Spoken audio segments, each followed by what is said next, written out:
I'm one of those people who tend to think the more information I have, the better off I am. But I'm learning that there are times when maybe I don't need so much information to be better off. And I'm feeling like this is one of those times. I don't like sharing this, but I feel like I should share it because I know that some of you have shared with me that you have some similar problems like I do. Um, I tend to be kind of underneath everything, a kind of anxious person.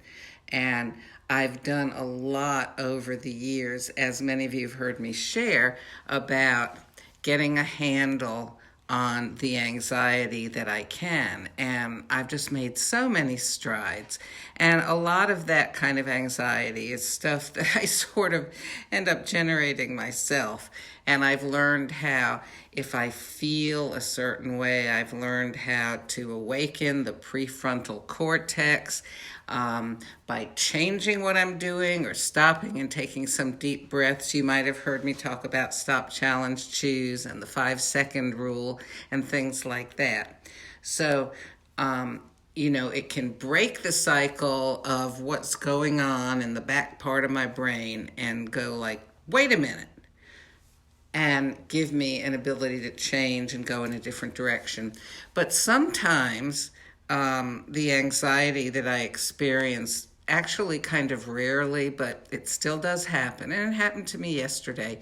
It's not something I'm thinking about. It's there underneath everything for no reason that I can figure out.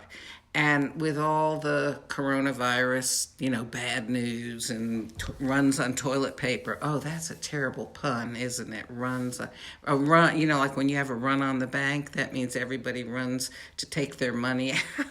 Runs on toilet paper. Anyway, okay, it's early in the morning. So,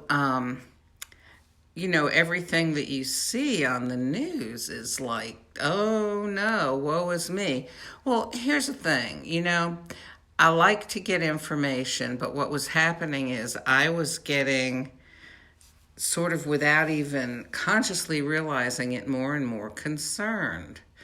And I went over to my daughter's house yesterday because she was grocery shopping for me. So I went to help take care of the kids while her husband was there with them. And my little grandson felt really hot to me. And I took his temperature, and it was like 101.5 or something. And I just thought, oh, geez, I don't want to catch, who knows, maybe he's getting the flu or it's just a cold. I don't want to catch anything. So as soon as my daughter got home, I got my groceries from her and I went home. And I was starting to get a headache. Well, you know what that was? It's because I was spending so much time on my phone and my laptop that I was getting eye strain. And when if I get a little anxious or a little depressed, I tend to eat. But if I get really anxious or really depressed, I lose my appetite. Well, I didn't feel like eating. My throat felt funny. And I'm thinking, oh my gosh, they just opened a drive-through testing center here. Should I go to it? And I realized, I took some ibuprofen for the headache, and I thought, this is a typical thing that I do. Like I could never have been a nurse because like my mother was like this too. She said, I'm a joiner. If somebody, feels sick, I feel sick. Somebody's throwing up, I feel like I'm going to throw up. Someone has a sore throat, I feel like I have one. Well, I kind of, I grew up with that sort of, my mother saying that kind of thing. I'm a joiner. So, I felt like I was sick. And I realized that I was not able to kind of get a handle on this. So I had this old bottle of Xanax with one pill left in it. So I broke it in half and took half. And I'm not advocating medicating yourself, but you know what? If you do use medication, this is probably not the time to stop using it. Anyways, I took that. really relaxed me, and I got sleepy and I went to bed. And you know what? This morning I woke up and I felt really good. And the thing is that it was enough to break that cycle. So I sorry, getting a phone call here, but I'll keep talking to you. And I turned the news on, and it was just like really awful stuff. And I turned it off, and I made a decision. I'm not listening to the news anymore. Maybe I'll listen like once every 4 or 5 days or something. But basically, what the news is stay home.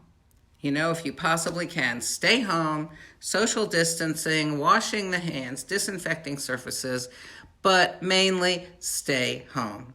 And this is one of those situations, one of those few situations where I've decided that I just need to not be informed of every single piece of information out there, which at this point, like a lot of it's speculation. Even doctors will say, we just don't know. We're making our best decisions with the information we have, but we don't have a lot of information. Honestly, if they had announced that aliens had landed, to me, this whole coronavirus thing is as bizarre as that. And I have a background in science, okay, and in research and stuff. It's like, whoa, incredible opportunity for researchers, but otherwise, So I just wanted to share with you, if you're on medication, this is not the time to stop taking it. And, if you need to take something to kind of break a cycle of anxiety and it's, okay with your doctor, do it. And turn off the TV and the radio and the computer news. You know what? Is it really telling you anything new? I guarantee you, if there's some big deal thing that happens, they'll go door to door, probably in hazmat suits, or the police will drive through the streets with a loudspeaker or something. Don't worry, you'll find out. But, be along with me. Don't listen to the news. Hey, read a book. Okay, God bless you.